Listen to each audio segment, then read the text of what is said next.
This free webinar series is held by VUS with the participation of ELT experts and invited speakers from well-known publishing houses such as Cambridge Assessment English, Cambridge University Press, eFuture, Macmillan Education, MM Publications, National Geographic Learning, Oxford University Press, Studycat, and VUS.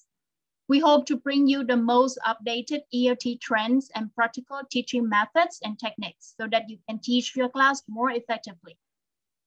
Before we start, it's my pleasure to announce the lucky draw winners from last Tuesday's webinar.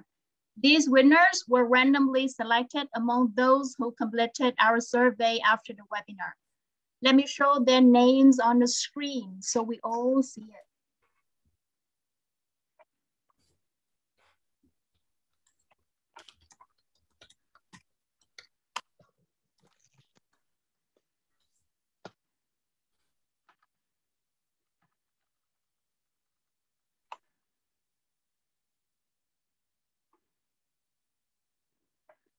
So the winners for 3 digital books on teaching methodology are Phạm Thị Hồng Ngọc, Phan Thị Anh Thư, and Nguyễn Thị Hạnh Phúc. Congratulations. The next winners for 6 one-stop English accounts for teachers are Johnny De Vera Lozano, Nguyễn Thị Hồng Đức, Nguyễn Trường Thịnh, Lưu Thế Quang, Nguyễn Thị Ngọc Mỹ, and Trương Triều Vĩ. Congratulations, you all. Okay, VUS and the sponsor will contact you shortly for the prize receipts. So please check your mailbox regularly. Thank you. Please be informed that we will have the Q&A section at the end of this webinar. Also, during that time, I send you the links to complete the survey for this webinar also. And you can download your certificate of participation too. Now let's start our webinar. We are pleased to have you all in today's webinar, Creating Minds-on Learning in Young Learner Classes, presented by Mr. Jake Whiddon from Studycat. Let me introduce to you Mr. Jake Whiddon. Now over to you, Jake. Thank you very much, Ms. Tran, and thanks to VUS for putting on this awesome event. Ms. Tran, I just need to share my screen. Is that okay? Sure, Jake. Yeah, just making sure. Okay, is that the right screen, Ms. Tran? Creating Minds-on Learning? Yes, Jake. Perfect. Okay. Good afternoon, everybody. I'm excited to be doing this event in Vietnam because I always have the most interaction with people, teachers in Vietnam and educators in Vietnam. So this session is called Creating Minds-on Learning in Young Learner Classes. As Ms. Tran said, my name is Jake Whiddon and I'm the head of learning experience at Studycat. Studycat make language learning apps for kids all around the world. But let's find out a bit more about you guys. Can you just type in what city you're in and what age you teach? What city you're in and what age do you teach? So I can just have a look in the chat box. Hanoi, Glasgow, awesome. 10 to 16, 6 to 7. Okay, great. Great, great, great. Lots of young learner teachers here. I'm super happy about that. Lots of people in Ho Chi Minh. That's great. Okay, awesome. Wow, such an interactive group on the chat, which is what we need today. Lots of interaction on the chat. So I'll just introduce myself quickly while you're still typing. My name is Jake Whiddon, not Jack Whiddon, Jake Whiddon. I live in Shanghai, China. I've been here for the last 16 years, and I've also lived in Wuhan and Xi'an, if anyone can read Chinese there. I previously worked at English First in China, Macmillan Education as a regional education trainer. I set up the Cert TESOL and Dip TESOL for Trinity College London here in China, and now I'm the head of learning experience at Studycat. I've been lucky enough to train. I just need to turn my phone off here, guys. It's making lots of noise. Sorry about that, everybody. Oh, that's okay. And Yes, exactly. My biggest passion in language learning is learner autonomy. And I've been lucky enough to train in China, Thailand, Cambodia, Japan, Korea, and Myanmar. So hopefully some of this experience, you'll learn something from today, and hopefully I'll learn something from you guys as well. As I said before, we really need you guys to get involved with typing into the chat box so we can get more interaction. So what are we going to do today? We're going to do 4 things. Really sorry, guys, I have to turn off my phone. It's making a strange noise.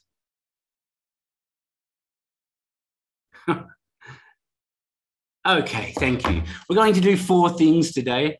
We're going to look at the science of learning. We're going to then burrow down into what is minds-on learning. And then we're going to look at how we can apply some minds-on learning or active learning in classrooms, but also from an educational app. And at the end, we will have some questions. But first, I just want to give you a little bit of history and a little bit of background.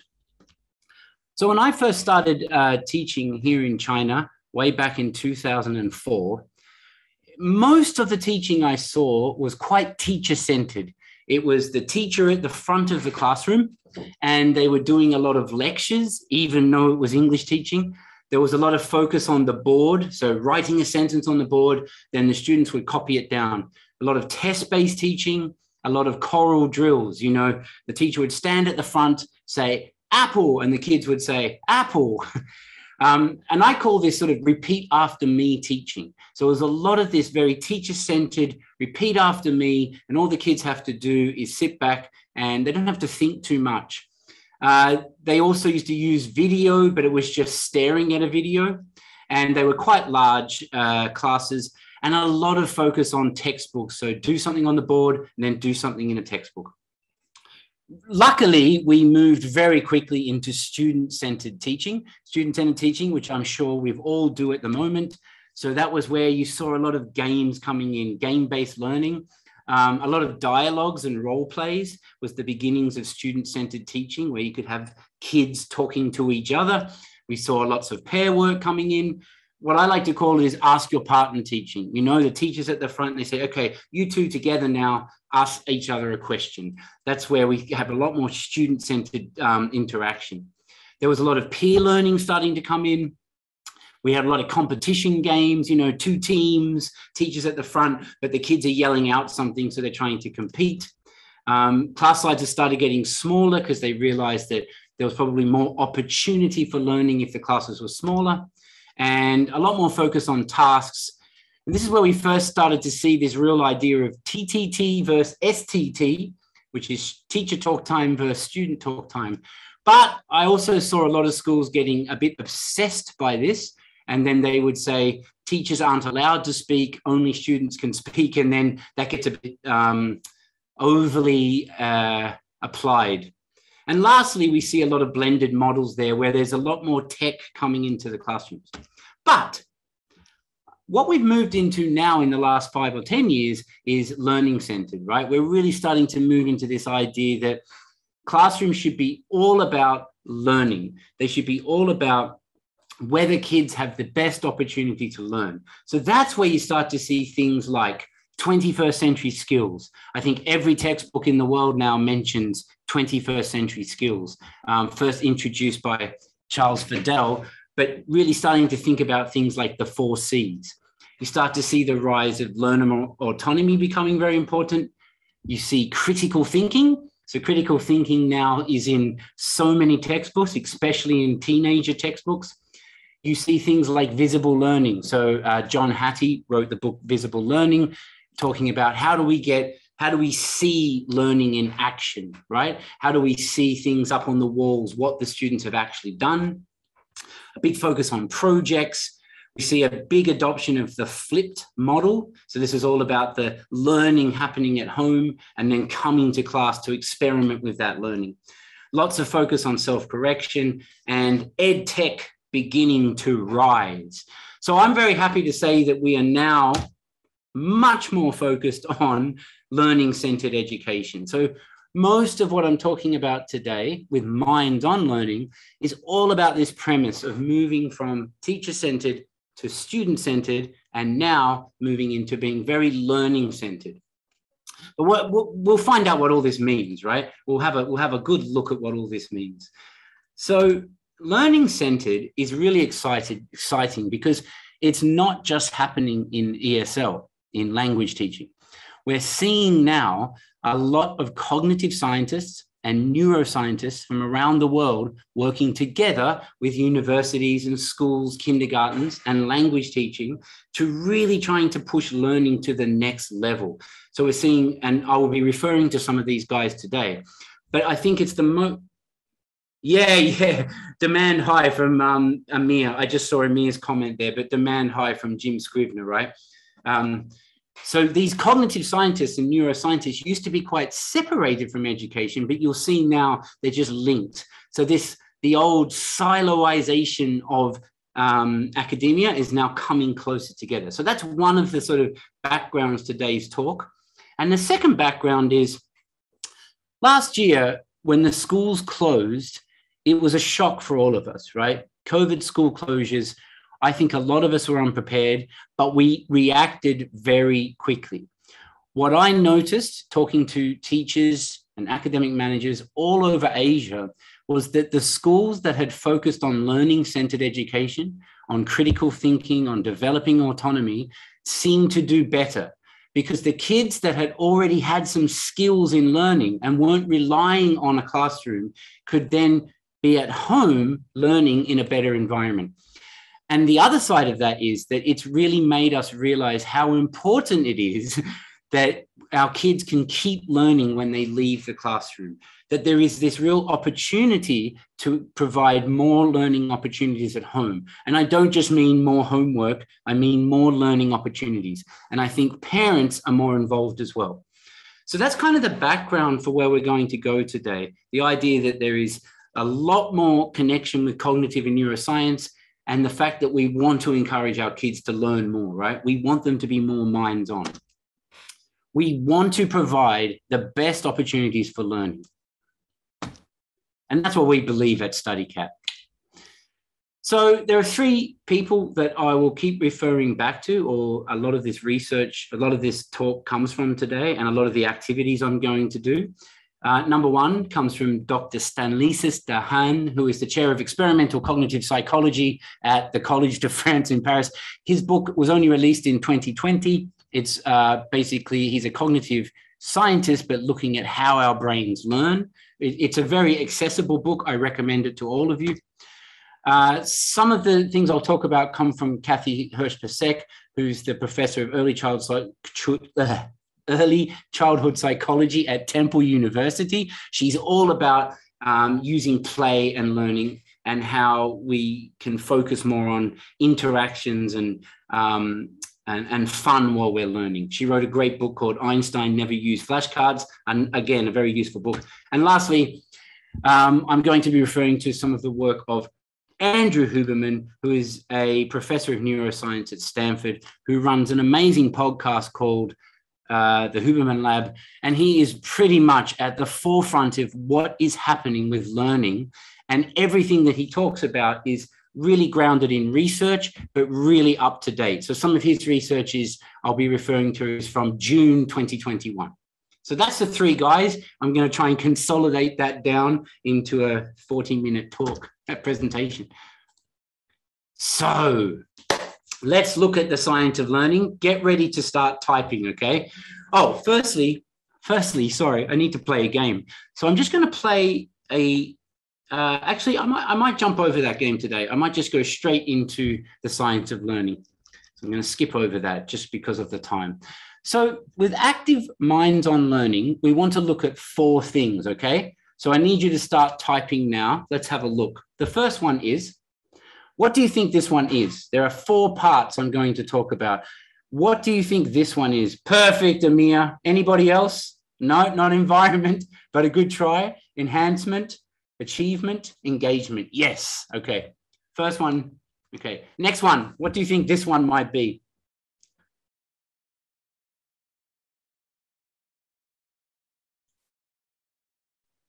Good job, everybody. Now let's go to the, not flipped, not fund.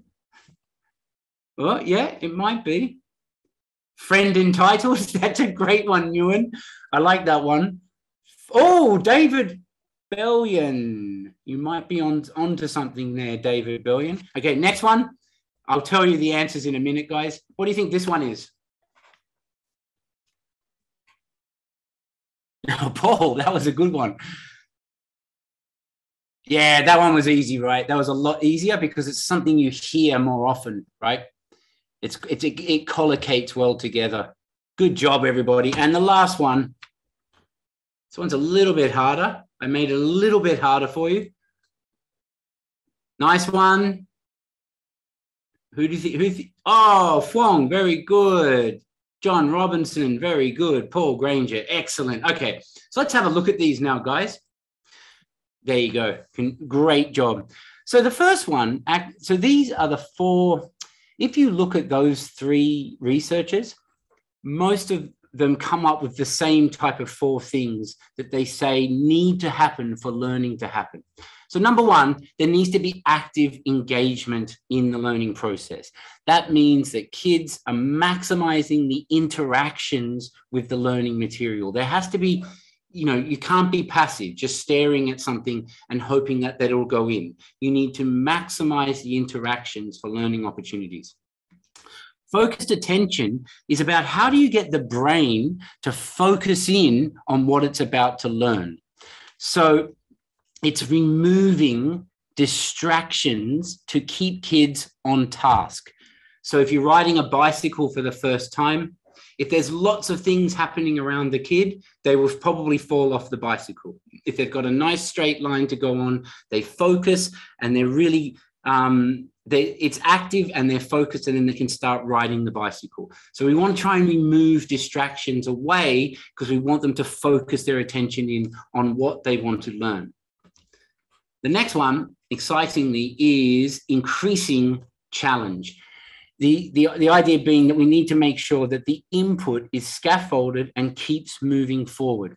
If you just keep doing the same thing over and over again and you get perfect at it, you're not actually learning anything more. You're just getting better at one thing. You need to make mistakes to help you keep on learning, right? So, and the only way you can increase a challenge is to make it harder and then make mistakes. So you need to increase the challenge to make mistakes.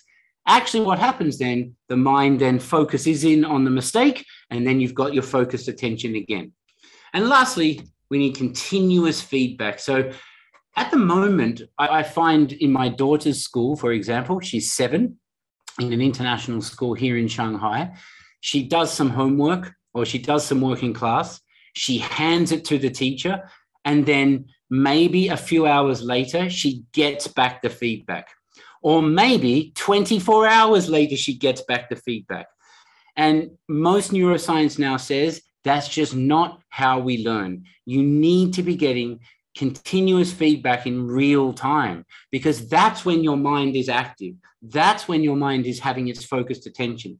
So we want to make sure that kids are getting feedback constantly, but we also want to make sure that a lot of that feedback is going back to the teacher and the parents as well. So these 4 themes you'll hear again and again. They'll keep coming up. So the first one we'll look at is this active engagement, right? So this is this idea that you need to ensure that the mind is doing something to learn something, right? It's very, very simple. The difference between passive learning and active learning. Kathy Hirsch-Pasek coined the term minds on. I really like the term because it's about thinking like, have I turned on a light in my student's mind, right? And then passive, I would say it's minds off. There's not much happening there. So we'll come back to it, but I'm going to show you some examples. And then I want you guys to think about it. So on this end of the scale, we have minds off. So that's sort of like passive learning, right? And on this end of the scale, we have minds on learning, which is active learning. So I'm going to put up one example on the board, and all you have to do is type in off or on. Is it more off or more on? Is it more Yeah, perfect, Paul. Thank you. This one's an easy one. We know now that just sitting in a lecture room, staring at a lecturer, really the transfer of information is less than if you're doing an experiment, for example. This has been shown time and time again in research. This is nothing new. Okay, I'll go quite fast now. Drawing new words. So if you learnt a new word and then you have to draw it, good, on. Task-based learning. Yeah, I don't know which ones you guys are up to. Peer teaching. I can't actually tell which one everyone's up to, but peer teaching, I think, let's think about that. Using a video. Controversial one, using video. Let's see. Yeah, some offs and ons and both. Someone wrote both, but I don't know who it was. They were so fast. So both, yeah, interesting, right? I'm going to go down the bottom. Wonderful. Taking notes is an interesting one. Taking notes. Okay. Flashcard drills where the teacher's at the front just yelling out words. CLIL, which is that content language integrated learning, which was very popular in the mid-2000s, kind of fashionable. Could be both. Tapping on a tablet. Tick, tick, tick, tick, tick, tick, tick, tick, tick, just tapping on a tablet. Interesting one. And two more here. Doing a puzzle. And I want to see what everyone says about the last one, because it's an interesting one. It's something that we've all done for many years, a gap fill. It's a yeah, I think some people think on, off. Yeah, I like it. Very cool. Okay, so this is where I would put them all, and then we'll go and look at some more activities. I think that watching a lecture is quite minds off. You're just sitting back, staring at us. There's no interaction. And there's just so much evidence to show that it doesn't work. We've seen in science, for example, they used to do lectures. Now they do watch a video at home, then come in and do an experiment. Results have improved.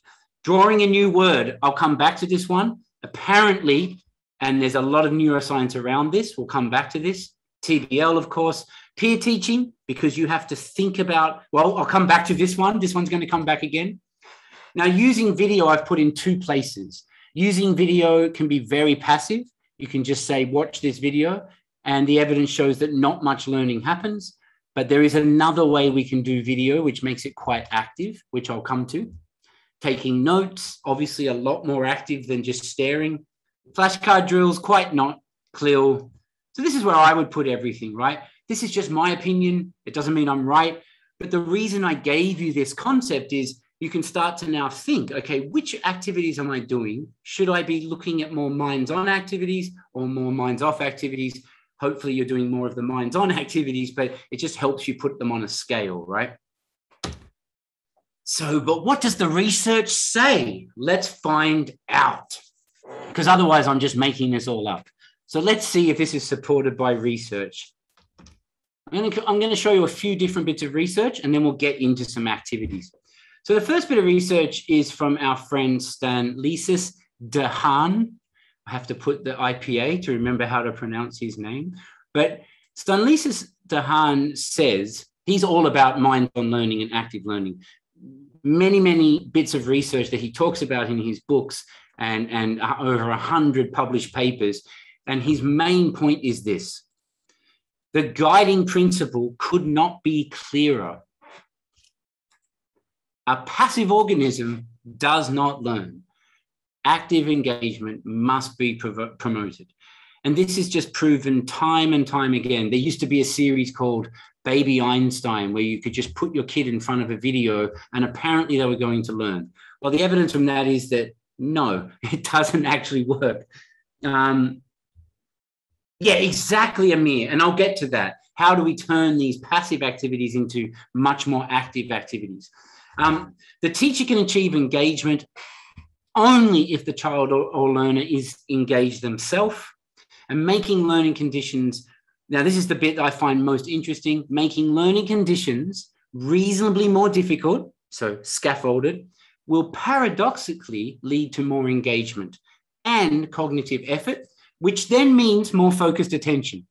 By making things harder as you go up and challenging the children more, they're actually more motivated by the challenge.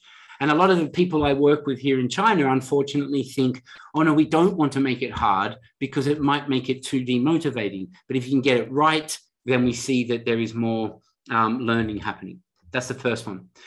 I know these are quite long on the screen, but When 5 to 6-year-old children are actively manipulating an object while hearing a label, the motor areas of their brain were more likely to be activated on subsequent viewing compared when they were only allowed to passively watch an experimenter manipulate the object. So what that's saying is, if kids were allowed to touch and feel an object while they were learning it, later it activates, even if they're just hearing the word passively, it activates more parts of their brain, which is exciting. Another exciting one is, and we know this one really excites me because, as I said, we moved from doing lectures to experiments. So this is like from a science class, right? This is from a very recent paper called The Drawing Effect, the evidence for reliable and robust memory benefits, right? So what these guys discovered was, if kids did a lecture on a topic, they were less likely to remember than if they did an experiment. So if they do the experiment, they're more likely to retain information than if they just did the lecture. But even further, drawing the chemical reactions after the experiment, students who drew outperformed those who only did the experiment. So what that means is that after they finish the experiment, they're asking the kids to sit down, think about what, putting their minds on to the task, right? Thinking about what went through the experiment, and then visualizing it means that they have to, reflection, but it's a very controlled and taught reflection. So it's that really nice idea that we've moved from lectures to experiment and then to actively recalling what you did. But by simply drawing it, they did better than if they didn't draw it, or if they just took a note, for example. So I think it's a really nice thing we can start doing with language learning. There's 2 or 3 more here to show you. Students who stop, start, rewind, and repeat videos do better than those who've just watched a video passively. And it's so obvious, right? But I think often we see people saying, okay, go home and watch this video. Now, what Bergman and Sams, if anyone can tell me who Bergman is, I'll give you 100 points. But Bergman is the father of the flipped classroom. He was sort of the first person who coined the term. Yeah, Morag McIntosh, always. Oh, good to see you, Morag. What Bergman said was that you have to actually teach kids how to use video. So just staring at a video is quite passive, because what am I meant to be learning here? What am I meant to be doing? So what they would do is have kids in class learning how to stop, start, speed up, take a screenshot, slow down bits, because by doing that and being able to manipulate it, it was more minds on, more active engagement, more focused attention, that they would outperform the kids who just watched a video. So just a very simple tip from, if you're using videos, make sure you teach them how to stop and start. So activities like, at what minute does this happen? At least they're watching the time on the clock as well as watching the content in the video, for example. Okay, here's one, very simple. Very, very simple activity, but it highlights another part of neuroscience. So this is quite simple, right? These are pairs of animals. So I won't make you do the first one. Cat, dog, okay? What's this one? Something and hare. Yeah, cool, rabbit. Okay, the next 2. Zebra and horse, right? They go together. And the last one, bonobo and, yeah, chimpanzee. Okay, very, very simple. The point is, really fascinating research on this is that, and this is really old research being brought back now to do replication studies. If adults are presented with a word in a pair in which one of the words has a few letters missing and are asked to generate the full word, they will remember the pair better than if they just passively read it. So simply making you think, oh, what could that word be? You're more likely to remember it, which goes back to our beautiful gap fills and things. So this is from, I think this is from like 1980s, right? 1988. But this research is now coming back, and there is neuroscientists looking at this. Like, why does it happen? And it's because we are actively engaged in the process. Last one, 2 more. This is probably the most Yeah, scrambled words. Perfect, Amir. Of course, because then I'm consciously going through something. I'm actively engaged in the task, and I've got to focus my attention more than just reading the word. Okay, so this one, where I need to take a deep breath. This one's really, really fascinating, and it's just coming out in research. This is actually from June 2021. It's on they've been looking at scanning the brain and looking at the power of rest periods. So if you have a little example, meditation, but I'll elaborate. So if someone's learning piano, for example, so they're learning, right? If you stop for short 10-second or 20-second calm periods, and they look at what is happening in the brain, that there is 20 times more activity in the brain when they are in the rest period than when they are actually playing the piano. So 10-second, 20 periods of doing nothing increase the repetitions in the brain 20 times. And it seems counterintuitive. I'm playing, so when I stop, my brain should be relaxed. But no, when they stop, the brain suddenly goes into overdrive and says, active, active, active. I want to remember this. I want to remember this. And what is really starting to be seen now is that the people who stop and rest and take these, what's called distributed practice, the more that they do it, it's not even reflecting Mark Rudy or Rudy Mark. It's just doing nothing for 20 seconds that the brain goes into mind's on, starts remembering what's happening. There's also this amazing research coming out about sleeping and naps, 20-minute naps, where people would study for a test and then take the test at 5 p.m. or they would take it the next day after a sleep. And you would think, well, they've just studied it. They should remember it. After sleeping, they outperform the people always than the people who did it straight after. Because, it's that subconscious, I think it's what they call the system one, I can't remember, but the point is that it's allowing the brain to do something, and it's actually more active because it's trying to remember everything. I'll just read this out to you. I'm going to do a whole webinar on this coming up in a few weeks, so I'll send out an email. I love the title of this paper, Consolidation of Human Skill Linked to Waking Hippocampal-Neocortical Replay. But anyway, the point of this is that, yes, Quan or Chuan Tran, consolidation of skill is superior when frequent rest periods are interspersed with practice blocks, distributed practice, which is just spaced repetition. It's the same name. Then when the same total amount of practice is performed over long continuous blocks. This is really hot off the press stuff. This is like this year just being published into journals now. So I'm going to do a session on it soon. But you can imagine what we could start doing in classrooms, just asking all your kids, everyone stop, take a deep breath, breathe, and just let them have that 10 seconds of silence and just let it process. Yeah, I love that, Paul Granger. So, wow, so that's sort of all the research there, guys, right? So lots of things about how do we get our brains being more minds on. And I love the fact that just doing nothing is one of the best ways to get our brains minds on. But it's always, you can always think about any activity you're doing in class to tweak it, to just make it a bit more minds on. So what can you be doing in your classrooms? Let's have a look. I love this one. This seems so simple, right? What do you see on the screen?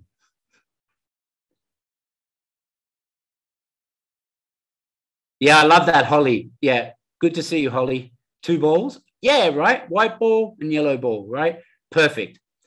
So what I see a lot of kids doing, there's some question and answers in here as well. What I see a lot of teachers doing is they'll say, it's a white ball. What's this one? It's a yellow ball, right? But they're actually using the same object, white ball, yellow ball. And just by tweaking one part of this simple input, you're going to add more minds-on learning. So let's get ready. I'll just show you. So you could tell the kids it's a white ball. They're going to say, oh, what's this, kids? It's a white ball. Great. And then just do this. It seems so simple, right? But all the child needs to do then is work out what they have, what this is. Oh, it's what is this one, guys? Can someone type in what it is? Oh, it's a ball. Yeah, it's a yellow ball, right? It's a yellow ball. Let's try another one. I didn't put the plus button, but we want them to think about these two things together. Yeah, now it's a red ball, right? And now what's the last one? It's, I know you know it, right? It's a blue ball, and now it's a white ball. So the difference is apparently is by pushing them to process something, to recall information, and trying to put the two together, that they're more likely to remember it than if you just said it's a yellow ball. You say, ball, a ball, yellow, a ball, yellow. Can you put it together? And you let them think. Let them sit back. They might answer it to square. Perfect. Yellow square. Great. Now you say, let's try and put these two together. Let them think about it, because it's processing more than just saying it's a yellow ball. So this was an experiment done, I think this is back earlier in 2013 with Zosh. Zosh works with Kathy Hirsch-Pasek out at Temple University. And it's really interesting, right? It's so different than just telling you it's a yellow ball. So when three-year-old children figured out that the referent of a novel label, through a process of elimination, they showed better retention of that label than children who were explicitly and directly told the label. So they had to go through a process here. Oh, it's not a yellow square. No, it's yellow and ball. And they just keep waiting until they get it. And then the kid says, a yellow ball. And they go, great. Now try again. A red ball. A blue ball. Such a simple thing to do, adding so much more mind on learning. This is the one we talked about before. Very simple, drawing vocabulary. One of the things I love is at the end of class, just waiting, in the last 10 minutes or 5 minutes, rather than just reviewing, let them have a bit of quiet time and say, you've got 2 minutes to draw all the words today. So if you were learning fruit, they have to draw all the fruit, right? And just by doing that, there's all this evidence now showing that they have to recall from different parts of the brain, turning their mind on and thinking about it more than if they just had to repeat it back to you. It could be a sentence, right? It could just be, I went to the shop, and they got to draw them walking to the shop. This is becoming more and more popular for young learners. The kids love it. And secondly, they've got something to take home and show mum and dad. And then when they take it home, they say, look, mummy, look, daddy, it's an apple, it's a pear, it's a peach, or my favorite, animal, whatever it is. What I love is that you can get the two kids to draw together so they can draw on their own, and then you can let them do some peer drawing, and then they can discuss it. So you're just encouraging all this learning to happen, and you're not even you just have to monitor and support. This is one of my favorite ones of two. How can I change this from a simple what is it task to a minds-on task? So a very, very simple one here. Usually what teachers would ask is, what's this? What's this? What's this, right? Or how many elephants are there? What is the gorilla? What color is the gorilla? That's quite, it's student-centered in a sense, but it's not encouraging very much. Don't worry, we'll share this again, Kate. We'll share the video. So let's have a look. What do they have in common is a good one, Amir. That's a great one, because now I'm starting to think more about it. Okay, I have to pull some more minds on learning. These are my favorite ones here, though. What can you see? That's very simple. But the next one is, what can you hear, right? And the last one is, I want you to answer this, what can you smell? And if you make a big deal about it, they've got to think, okay, what might this smell like? And they can do all that internally, but you're waking up their mind to think about it. And then it's really minds on, right? So just, I think I can smell the eucalyptus, or I can smell the gorillas.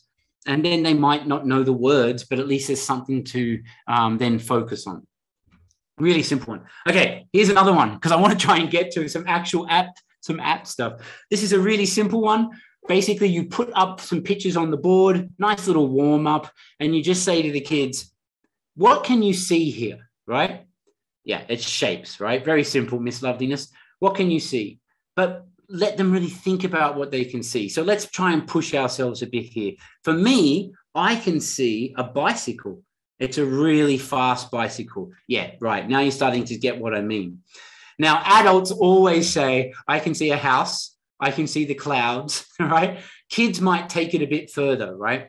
And then you say to them, copy this down. So that's another part of, like, they've got to look at it and copy it onto paper. And then you ask them to draw something over the top. And this is just an example that my daughter did, but you see what you're getting them to do there is really think about this in a different way. So they've drawn the clouds and the sun and the flowers and a swimming pool. And then they come back to you and tell you a story. This is my caterpillar and it's going for a swim. But you've just flipped it all over and made it more minds on. Another one, I'm just going to go through quite a few now, guys, because I really want to show you some games at the end. Really simple one here. You've got Lego. Like we said, you've got some blocks. On one side, you can have on one side of the room or outside the classroom, you can build a little, a little figure or whatever it is. And on the other side is just some broken up Lego blocks, right? And then you ask the kids, or you build the model, and then you put half the kids in the classroom and half the kids outside the classroom, and half the kids cannot see the model, right? And then they have to these kids in this side of the classroom have to tell them what to do, right? So they really got to pull from thinking about it. So firstly, they might say, you need yellow, you need red, you need blue. Then they'll say, put the yellow on the bottom, and they've got to hear it from the other side, and they've got to try and build it, and then they're working together. So it's really interactive. And it's super minds on, and it's super communicative, and it's super difficult as well. So, and they're getting feedback because the kid will run over and say, no, that's not right. Try it again. Such a simple activity, takes 1 minute to prepare, and it's super minds on. What is minds on in this picture? Yeah, Paul, peer teaching, right? Or you were saying it from the last one. But this is just really simple, right? If you let your kids do peer teaching, subjects, so research shows this from way back in 1984, replicated by in 2009 and now replicated again. Subjects who learn in order to teach were more intrinsically motivated, had higher conceptual learning scores, and more actively engaged. Letting your kids teach each other is just so much more minds on, because I've actually got a task at the end. And the last two I'll show you is choice, by allowing kids to have some choice in the classroom, letting them choose what they're going to do at the end, like by drawing something, acting it out, or working alone. Just by letting them have the choice, they're focusing in on how they want to do it. I'm just going to speed up a bit because I really want to show you some more stuff. A little bit of research that actually, in the essence of time, I didn't realize how much content I had today. I will share all this with you and I'll make a recording. So this is a really interesting activity that Ross Thorburn did his recent research on.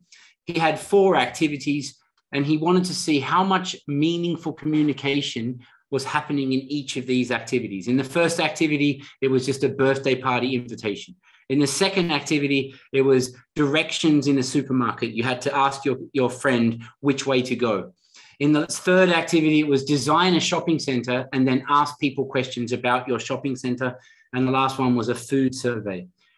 Which one of these activities do you think had the most meaningful communication per minute? Number 1, number 2, number 3, or number 4? Interesting. I think Morag knows this though, so I don't take Morag's answer. So here we go. Interestingly, and I wish I had more time to talk about this, so what he discovered was that from the supermarket one, the shopping center, because you allowed the kids to be actively minds on a task, designing their own task, that they were so much more engaged with it that by the time they had to talk about it, it was nearly twice as much communication was happening, and meaningful communication. So what we're looking at now is it because the task was so much more encouraging active learning? All right, I need to show you an educational app now, because this is the company I work for, and I want to show you how apps can do this. So in educational apps, I want to show you one app-based learning is starting to make a big move into education because, you know, having a textbook is great, but you could add more to it because a textbook can't be interactive. You can write on it, but you can't interact with it, right? You can't get feedback from it. You have to wait until someone looks at it and gives you feedback. So I'm going to show you an app called Studycat for Schools just for 5 minutes, and we'll think about how active it is, how much challenge it has. So Studycat for Schools has a student app, and the student app is all about where the kids get sent homework at home and they do activities on the app. There is a parent and teacher reporting system. And lastly, there is a in-class digital content that you can use in your classroom to really engage the kids. All the content is aligned to Cambridge Young Learners, to starters. So we know it's like very good curriculum. And the content includes songs and dialogues. It includes vocab games and grammar games. It includes beginner literacy content like spelling, phonics, and sight words. And it includes quizzes. It's also, this is all the levels and stuff, but I'll send this out later. You can have a look. And it's used for things like focusing attention, engaging students, etc. But rather than do this, I actually want to show you an example. So Paul, can you tell me, what can you see on the screen now, Paul? Paul Granger.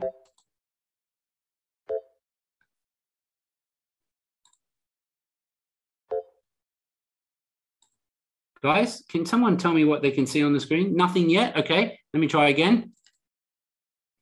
What about this? VUS TESOL, perfect. Okay, good, the cat in 3 levels. Okay, so this is Studycat for Schools. Studycat for Schools, Studycat make language learning apps for kids all around the world, but we also have a schools product focusing on learning English. It's 3 levels. I'm just going to show you 3 different games and sort of show you how it focuses with sort of minds on learning, even in these little short amounts. So I'll just start with a very simple game. This is from level 2. There's lots of units of activities in here. We'll just do a game from animals. And we'll do one on, this one's a good one, okay? I hope you can hear it. Can you hear it? I hope so.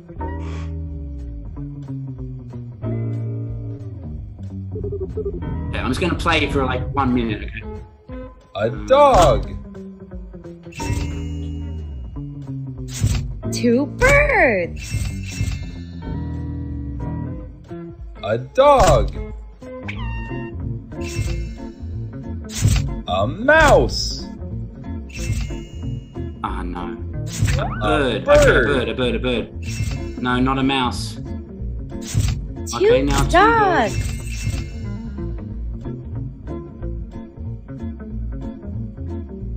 Oh, okay. It's getting a bit more difficult. It's increasing in challenge. 2 cats. Okay, good. 2 mice.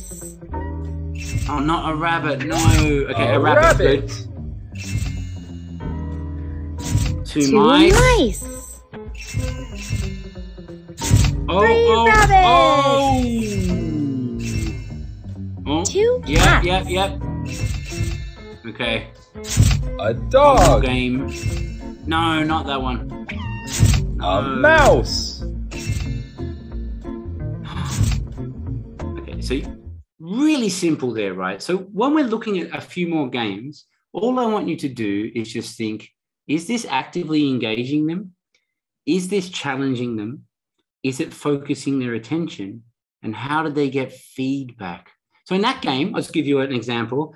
The game was focusing their attention in, because they have, well, firstly, active engagement was it pops up, you have to tap it, right? It's not just, what we see a lot of apps do is that they say, it's a dog, and then you hit the dog.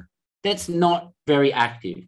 But in this one, it's a dog, it pops up, and you've got to try and think which one is the dog, right? So there's always some test there. Then you saw it get increased in challenge. So they've got to focus in on where is the animal. And then the feedback was coming saying, you know, you didn't get points for this, that was wrong. So you're getting this active feedback as well.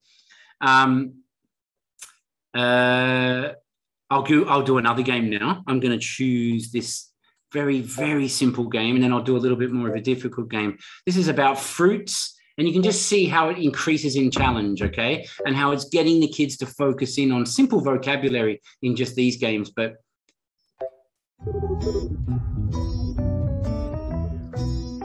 oh, Hit the so orange. just one orange. Hit the orange. You get. Hit the pen. That's all I got to do. Oh, apple. I missed it. I got it. Now there's Hit two, the right? pen. Oh, I got to. No, wrong one. Orange. Class and. Hit the orange. Yeah, good. I'll explain in a minute, Brady. Hit the apple. Oh, no. Pear. Apple. Oh, now there's Orange. three. I've got to find it. I can't get it. Pear. Anyway, and then it gets harder and harder, okay? It keeps building up. I won't keep Hit the playing. pear. Apple. Okay, I'm just going to press orange. pause when I find my mouse, and I'll do one more game for you. So you saw in that game, just simple input. You have to see it. It's moving. So simply by making it moving increases the mind's on learning. And then it starts to increase in difficulty because it's 1, then 2, and eventually it gets up to 5, and you're trying to find it in there. They want to keep going back, right? Really simple game to play with. We can send it home. They play. Interestingly, with Studycat for schools, every time they interact, we get a data point, so we know how well they're going. And then over time, we can see exactly on each individual word how well that they've learnt that word. That's just a very simple example. Some other simple examples are, I just want to show you 2 more from a higher level. We'll go up to level 3. Now, obviously, this is just something kids could be doing for 10 or 15 minutes a day, keeping them focused in on their learning, lots of repetition, have a little break, and then do a bit more. I'm going to show you one more. This one's really hard to play. Let me show you, and then I'll have some time for questions.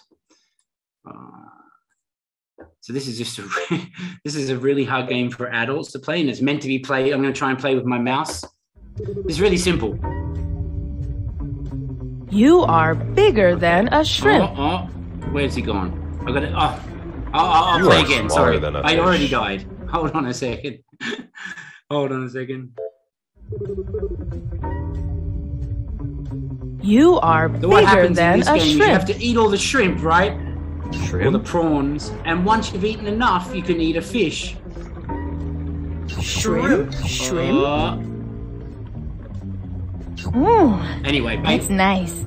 so You are basically, smaller than a fish. they go through and then they're getting the comparatives. When they realize that they're bigger than a fish, they can eat a fish. So it's just really, because you're getting them to interact, you're getting them much more focused in on the task, which means we know that they're more likely to learn the words. Then all the information comes back. I'll explain about the app in a minute, okay? I've only got 5 minutes left, unfortunately, so I'll go back to my other screen. Hi, Paul. Can you guys see this screen now? Can you just, yes. So what am I on now? Am I on 100% active learning, just to make sure? Yeah, cool. So one thing we're really proud of at Studycat is Studycat apps are 100% active, interactive. We don't have it where you're just staring at a video and then you don't do anything. Every time, so we've got over 500 activities in there. We've got 38 different game engines, 72 72 units over 3 levels. So lots and lots and lots of content. So we've already had a look at it. What I wanted you to think about, though, is when you're looking at the activities, and you guys can all download this after for a free trial. It's not actually free. You need to adopt it in your school, but you can try it. You think about when you're playing on the app, is it active versus passive? And you'll see it's very active. How does the attention focus in? So it's always about having some gameplay helps you focus your attention in. You see how the challenge gets harder. So once we know the kids they're doing well at sort of some level, we can up the level to push them harder. And they're always getting feedback, right? So let's see what you can remember before I ask some questions. Who can remember? That was a lot, guys. And I didn't realize I had put so much in today. We'll be running some more webinars, so don't worry. So who can remember the first one? Yes, Hamed, good job. Active engagement. Who can remember the second one? Good job, Mama. Yeah, perfect. See, I'm so happy. You didn't know it at the beginning. Now we know it. Who can remember the next one? Yep, increasing chat. And who can remember the last one? In continuous feedback. Awesome job, guys. I'm really impressed that you can remember these 4 things. That's all I want you to remember today. This is what Minds on Learning is. It's about these 4 things. And if you just take a minute to think about these things when you're setting up an activity, I'm sure you will increase learning in your classes, okay? I'm going to show you how you can actually download the app and try for a while. I've got lots of questions in here.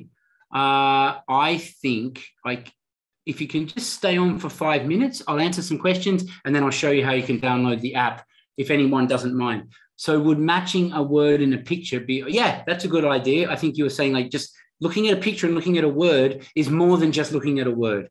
Another question from Amir, how can we involve and engage students in online lessons, whose voice we can't hear or they can't hear us due to bad connection? That's a really hard one. Oh, by the way, there's research that shows that kids who learn with bad connections were outperforming kids with better connections because their brain had to focus in more. So it's a great question, Amir. The online classes, which are just one-to-many, it is difficult to create active learning because you don't know what the other kids are doing. So I think the thing is try to get more smaller classes. I'm interested in working for Studycat okay, so Nguyen, I will get Paul Granger to reach out to you about how it works for your organization, and you can do a trial after this. I want to know about Studycat. Yeah, if you want to know how to buy it, I will show you a little bit after this. Next question was from Nguyen. At which age is Studycat available for? So we're really focused on that young learner kindergarten, but we've also used it in Vietnam in grade 1 and 2. Yes, we only have starters for now, guys. So from Thao Farm, we only have starters for now. We are now we've mapped out movers and we're going to bring movers in, but probably not till 2022. We'll start looking at that, but at the moment it's all aligned to starters. Some parents worry about their kids. Yes, anonymous attendee. Yes, the parent thing is wonderful. I think pre-COVID, parents were very worried about the screen time. Post-COVID, they're much more understanding that learning can happen. But we say it, learn for 15 minutes on a tablet and then do something else, do something, some writing, draw a picture, do something creative. So I think the parents are less worried now. The other thing is that parents, as long as they're seeing something happen on the app, when parents are angry or unhappy about devices, it's because there's a lot of passive learning on that device. So if it's just staring at a book or staring at a video, I understand why parents get annoyed. If they're interacting, it actually should make parents happier. Well, lots of questions. Lan Fong, I'll ask Paul to reach out to you about the price.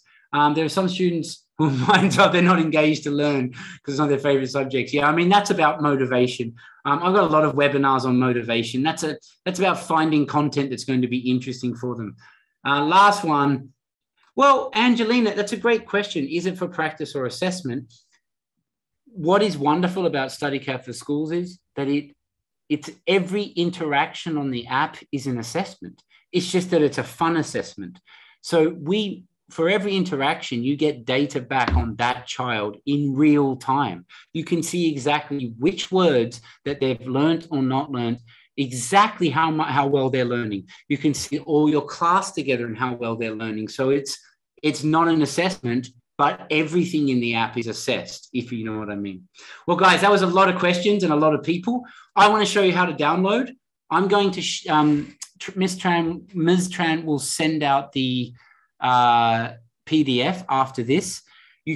There's 3 simple steps. Open your phone and scan the QR code and it will just download the app. So if you're an iPhone user, go to this QR code. If you're a Google Play user, go to this QR code. Just open your camera and scan it. Once you have downloaded the app, just scan this QR code and it will direct you to register. It will ask you for your name and email and creating a password. So your name, email, and creating a password. And then once you open the app, all you need to do is enter your email and password and log in. You'll have it for 30 days, and Paul Granger will be in contact, and then he can discuss, you know, doing trials in your school and the prices, etc., for your school. So I just want to say massive thank you to all of you. Super interactive session from you guys today. Great to see all the old gang here as well. Lots of people from my sessions as well. And as I always say, if you want to look at this, scan it later. Big thanks to VUS, legends, for putting this on. Don't forget, we have a panel discussion on August the 3rd with Mr. Happel and Cambridge, and so Studycat, National Geographic and Cambridge University Press together, discussing a lot of the ideas we talked about today and other things. And lucky last, remember to check out studycat.com and follow us on Instagram, Facebook, and Twitter, and LinkedIn. Check us out on studycat.com. Check out our schools page. Download the app, log in, have a great day. Peace from Shanghai. Thank you, Mr. Whiddon. Thank you all. We Thank hope you. that you enjoy our webinar today and will be able to apply the ideas to your teaching practice. VUS, your English, your future.